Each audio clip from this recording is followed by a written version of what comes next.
தங்கை விடுவோனே அல்லாஹ்.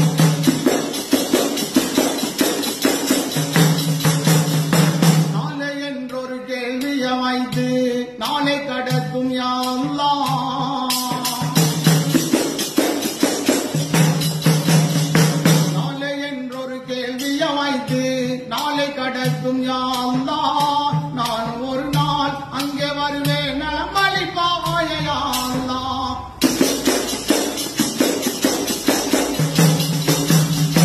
வாழும் உலகில் நான் உன்னை மறந்தவர் இல்லை யா அல்லாஹ்.